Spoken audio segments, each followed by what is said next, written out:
Praise the lord. దేవుని పరిశుద్ధ నామమునకు మహిమ కలుగును గాక. మరొక ఉదయకాలంన మీ అందరికీ ప్రేమపూర్వకంగా ఈ కేర్ అండ్ కన్సర్న్ దేవుని మాట అనే వాక్యదాన కార్యక్రమానికి స్వాగతం పలుకుచున్నాను. ప్రియులారా, ఈ దినపు వర్తమానమునకు కొలసై పత్రిక 3వ అధ్యాయము 18వ వచనమును మనం చదువుకుందాం. భార్యలారా, ప్రభువుకు విధేయులయ్యుండుడి, ఇది ప్రభువును బట్టి యుక్తమై ఉన్నది. Praise the Lord. దేవుడి మాటలను మనందరి వెనుకటిలో ఆశీర్వదించునుగాక. ఆమేన్. ప్రార్థన చేసుకుందాం. సర్వాధికారమైన మా ప్రియ పరలోకపు తండ్రి యేసురాజా, నీకు వందనాలు. చదవబడిన వాక్య భాగమును విరిచి వడ్డించండి. నాతో మా అందరితో మాట్లాడండి. వినగలిగిన చెవులను, గ్రహించగలిగిన మనస్సును మాకిచ్చి నీ కృపలో భద్రపరిచి కాపాడండి. నమ్మదగిన నీ హస్తాలకు మమ్మల్ని మేము సమర్పించుకుంటూ నువ్వే తోడైంది కాపాడము. ఈ స్నానం ప్రయాణించకు వేడుకుంటున్నాము తండ్రి. ఆమేన్. Praise the lord. ప్రభునందు నాకు అత్యంత ప్రియులారా, కొన్ని అనివార్య కారణాల వల్ల మేము సాంగ్ షూట్ గురించి వెళ్ళడం వల్ల వర్తమానాలు ఒక్కొక్క రోజు నేను అందించలేకపోతున్నాను. ఈ అసౌకర్యానికి చింతిస్తున్నాను. ప్రభువును క్షమాపణ కోరుచున్నాను. అంటే లేట్ నైట్ అవ్వడం వల్లను ఇంకా కొన్ని కారణాల వల్ల చేయలేకపోతున్నాను. ప్రార్థించండి. సాంగ్స్ కూడా బాగా వచ్చులాగిన అనేక మంది జీవితాల్లో అవి ఆశీర్వాదకరంగా ఉండటం ఒక చూపులాగా మీరు ప్రార్థించండి, సహాయం చేయండి. ఈ యూట్యూబ్ ఛానల్ ఇంకా అనేక మందికి షేర్ చేయండి. మీ బంధువులకు, చుట్టాలకు, ఫ్రెండ్స్, సంఘస్థులందరికీ షేర్ చేయండి. విని వాక్యం విని ఆశీర్వాదం పొందవలసిందిగా కోరుచున్నాను. Praise the Lord. చదవబడిన వాక్య భాగంలో సూటిగా చెప్పబడుతున్నటువంటి మాట, మీ భర్తలకు విధేయులై ఉండుడి. ఖచ్చితంగా బైబిల్ గ్రంథము వాక్యానించింది అంటే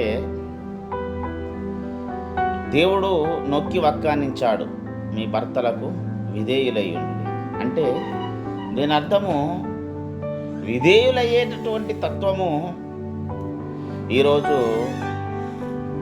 భార్యలు కలిగి లేరేమో అని సూచిస్తున్నది. ప్రియులారా, మనం ఈ సమాజంలో ఉన్నాము గనక నిజంగానే ఎంతమంది స్త్రీలు వారి వారి భర్తలకు విధేయులైనారు. ఇక్కడ రెండు మాటలనేవి నేను రెండు మాటలు చెప్తాను. భర్తకు విధేయులై ఉన్నది అంటే పురుషులకు కూడా, ఓ ఇశ్రాయేలు, నేను సృజించిన వాడు నీకు భర్త అయి ఉన్నాడు. అందుకే చెప్పింది కదా, పురుషుడు ప్రభువునకు లోబడినట్లుగా అని. ఒక పురుషుడు ఎలాగనైతే ప్రభువుకు విధేయుడై ఉంటాడో, ప్రభువుకు మళ్ళీ మీరు మీ భర్తకు కూడా విధేయులై ఉండుడి అని చెప్పబడింది. అసలు ఈ దినము, ఈ కాలంలో ఎంతమంది మొట్టమొదటిగా ప్రభువుకు విధేయులైతున్నాం? ఎందుకు చెప్తున్నానంటే, ఈరోజు యూట్యూబ్లో వచ్చే వర్తమానాల్లో, సంఘాల్లో చాలా మట్టుకు ఎలాగ తయారైందంటే, దీవెన ఉంది, దీవెన ఉంది, దీవెన. ఎంత మట్టుకు దీవెనే, కానీ ఆ దీవెన ఎలాగుంటే వస్తుందనే బోధకరమైంది. దేవుడు నాకు ఆజ్ఞాపించినప్పుడు ఒక విశ్వాసి తన జీవితంలో ఆశీర్వాదం కొరకు లేదా ప్రభువుతో సరి అయినటువంటి సహవాసమును కలిగి ఉండడానికి కావలసినటువంటి వర్తమానాలను మాత్రమే చేయవలసిందిగా నేను ప్రభువు నుండి సెలవు పొందాను.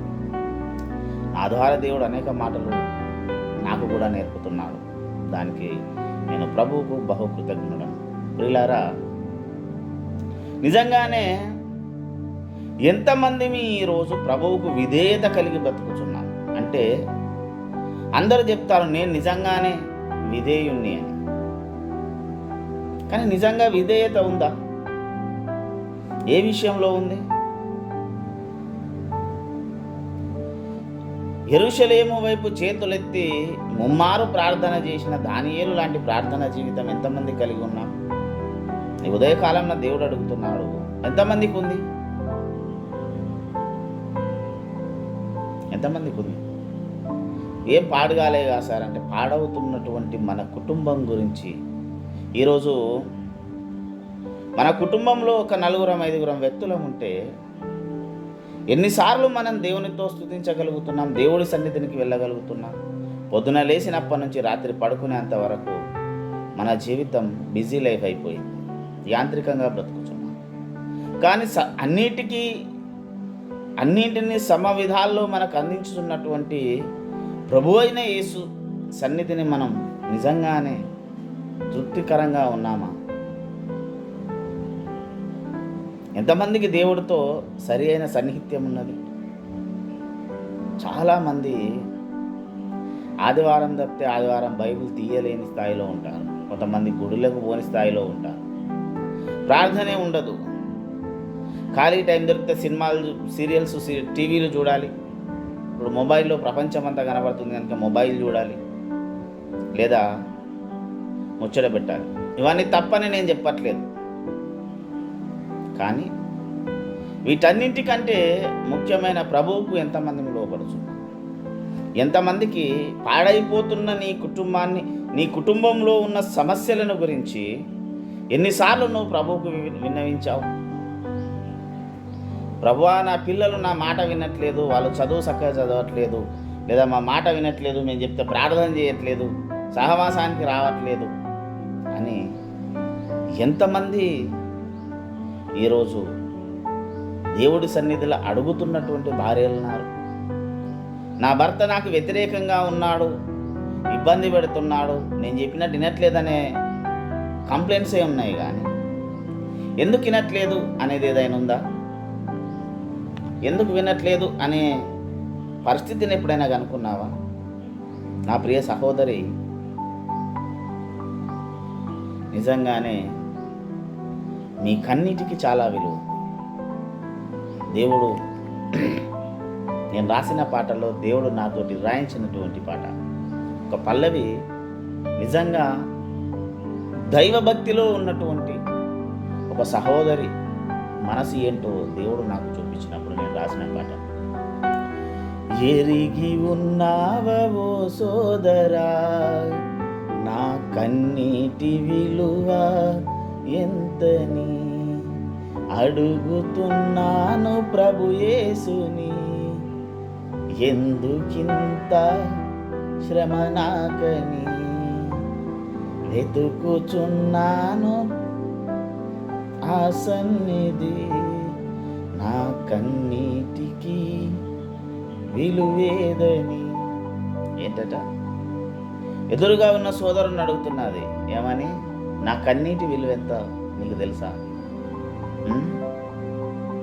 ప్రభువుని అడుగుతున్నది, ఆయన చెప్తూ, ఎదుటి వ్యక్తికి చెప్తూ. స్త్రీ కన్నీటికి చాలా విలువ ఉంది.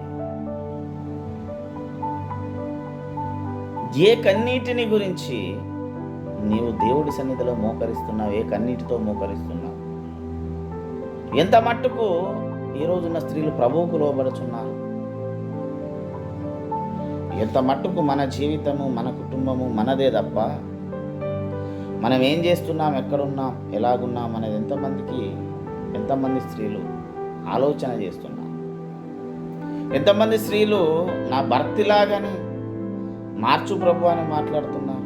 భర్తను వ్యతిరేకించడం, భర్తను బట్టి ప్రభువును దూషించడం, లేదా ఆ అత్తింటి వారిని దూషించడమే తప్ప ఒకవేళ నాలోది ఏదైనా నచ్చనిది ఉన్నదేమో ప్రభువుకు కానీ నా భర్తకు కానీ మార్చుకుందాం అని చూసేటటువంటి స్త్రీలు చాలా తక్కువ మంది ఉన్నారు.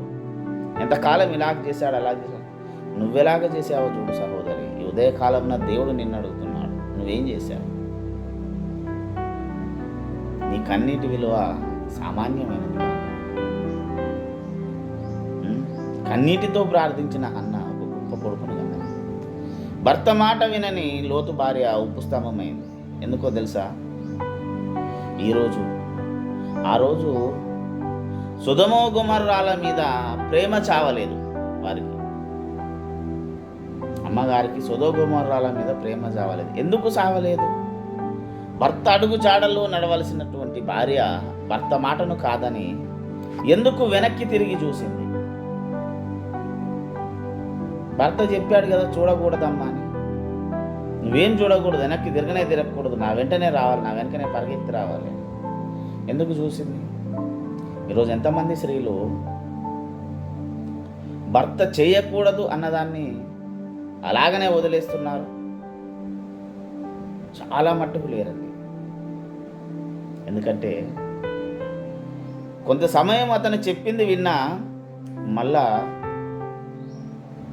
ఏమవుతుందిలే అని చేయడం, లేదా వారికి నచ్చింది కనుక చేయడం. నీవు నీ భర్తకు లోబడనంత కాలం, జాగ్రత్తగా గమనించండి ప్రియ సహోదరులారా, నీవు నీ భర్తకు లోబడనంత కాలం దేవుడు నీ ప్రార్థనకు సమాధానం ఇవ్వడు. ఎందుకంటే అటువలే ప్రభువు వలె మీ సొంత పురుషులకు లోబడి ఉండుడి అని చెప్పింది బైబిల్ గ్రంథం. ఏం చేయాలన్నట? సొంత పురుషులకు అంటే మీ భర్తలకు లోబడి ఉండుడి. భర్తకు లోబడని స్త్రీ ఎవరైతున్నారో వారు దేవుని దృష్టికి యోగ్యురాలైన స్త్రీ కాదు. సరే సార్, భర్త మంచోడు కాదు, ఏం చేసినా ఇట్లనే ఉన్నది అంటే ప్రార్థన చేయి. దేవుడు మారుస్తాడు, లేకుంటే దేవుడు ఏ నిర్ణయము చెప్తాడో నీకు దాన్ని బట్టి నిర్ణయించు. కానీ ఒక విషయం చెప్తాను, సమాజపరంగా నా సహోదరులు చేస్తున్నటువంటి తప్పు ఏంటంటే, భర్తతో గొడవ కాగానే లేదా ఇంకేదన్నా రాగానే భర్తను దూరం పెట్టి వారి కుటుంబాలను వారే దూరం చేసుకుంటున్నారు. భూమి మీద తప్పు జరగని మనుషుడు ఉండడు. అనుకోవచ్చు అయ్యగారు భార్యల గురించే మాట్లాడుతున్నారని. ప్రియ సహోదరులారా, దీనికి ముందు కొన్ని నెలల ముందే నేను ఒక వర్తమానం చేశాను, దైవ భక్తి గల భర్త అని. చూడండి, కిందికెళ్ళి ఎత్తితే 2 రోజులు ఉంటుంది మెసేజ్. భర్త ఎలాగుండాలి అనేది చేశాను. అది నిజంగా భర్త ఎలాగుండాలని ఉంది. కావాలంటే మీరు చూడండి, మీ భర్తలకు కూడా చూపించండి, వినిపించండి. చెప్తున్నాను, నీవు ప్రభువులాగా నీ భర్తను గౌరవిస్తున్నావా? ఈరోజు చాలామంది భర్తలు గౌరవాన్ని కోల్పోయిన స్థాయిలో ఉన్నారు.